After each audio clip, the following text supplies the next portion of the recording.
Pada tanggal 16 Maret tahun 2026, kasus penyiraman air keras terhadap seorang aktivis yang bernama Andri Yunus terjadi ketika beliau sedang menjalankan aktivitasnya sebagai seorang aktivis. Tiba-tiba, orang yang tidak dikenal menyiramkan cairan yang diduga itu adalah air keras ke tubuhnya, hingga menyebabkan matanya mengalami luka yang cukup serius.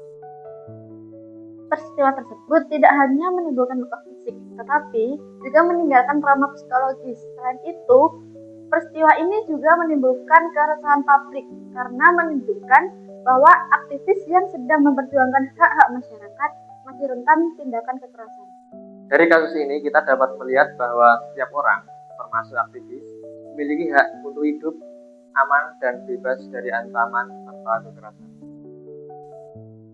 Jika dianalisis dari sudut pandang hak asasi manusia, kasus ini melanggar beberapa hak dasar, yaitu yang pertama, hak untuk hidup dan memperoleh rasa aman yang tercantum pada pasal 28A UUD 1945 dan 28G ayat 1 UUD 1945. Yang kedua, hak untuk bebas dari penyiksaan dan kekerasan yang tercantum pada pasal 28G ayat 2 UUD 1945 dan pasal 28B ayat 2 UUD 1945.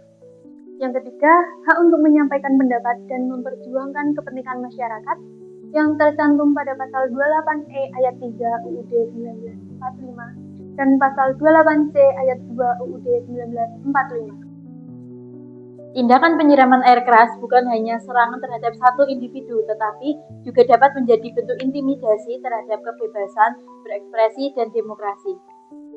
Jika pelaku kekerasan terhadap aktivis tidak ditindaki dengan tegas, maka masyarakat dapat merasa takut untuk menyampaikan kritik, pendapat, atau memperjuangkan keadilan. Kelompok kami mengkritik tindakan kekerasan ini karena tidak dapat dibenarkan dalam keadaan apapun. Dalam negara hukum, perbedaan pendapat seharusnya diselesaikan melalui dialog dan jalur hukum, bukan melalui kekerasan. Kasus ini juga menunjukkan bahwa perlindungan terhadap aktivis dan pembelaan hak asasi manusia masih perlu diperkuat. Dampak dari peristiwa ini antara lain, korban mengalami luka fisik, muncul rasa takut, menurunnya rasa aman, dan berkurangnya rasa kepercayaan masyarakat. Karena itu, kasus seperti ini tidak boleh dianggap sebagai masalah pribadi semata, tetapi juga sebagai persoalan kemampuan dan demokrasi. Menurut saya, kasus penyiraman air keras terhadap Andri Yunus bukan hanya serangan terhadap satu orang, tapi juga serangan terhadap kebebasan berpendapat. Jika seorang aktivis yang menyuarakan kepentingan masyarakat justru menjadi korban kekerasan, maka hal ini dapat membuat masyarakat takut untuk menyampaikan kritik dan memperjuangkan keadilan. Saya melihat kasus ini menunjukkan bahwa perlindungan aktivis di Indonesia yang masih perlu diperkuat.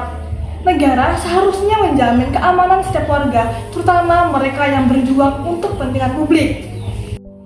Jika kasus seperti ini terus berlanjut, maka demokrasi akan berjalan tidak sehat, karena masyarakat merasa tidak aman untuk bersuara.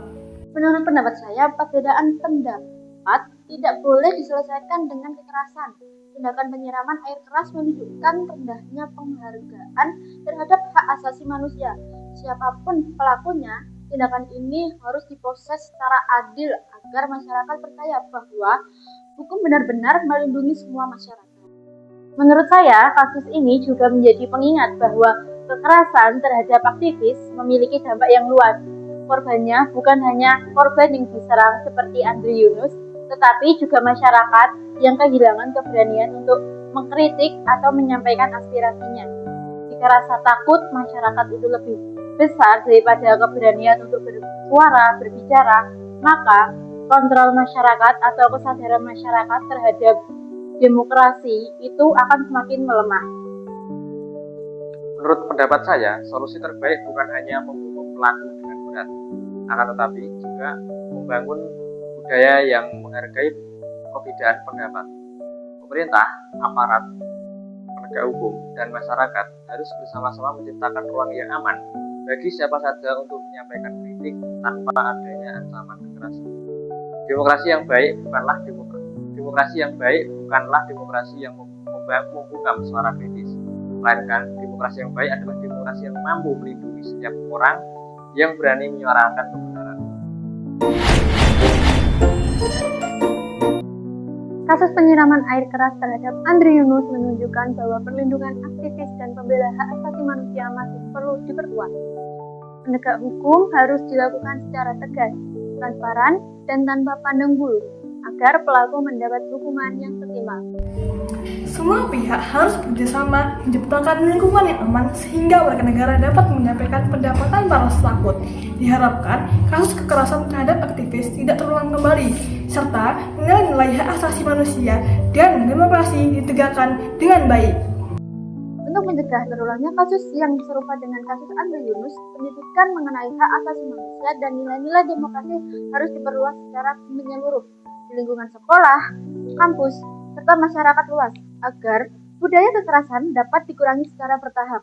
Selain itu, setiap perbedaan pendapat yang muncul seharusnya diselesaikan melalui jalur yang damai seperti dialog, musyawarah, dan proses hukum yang berlaku, dan tidak boleh diselesaikan dengan tindakan kekerasan yang melanggar hak asasi manusia.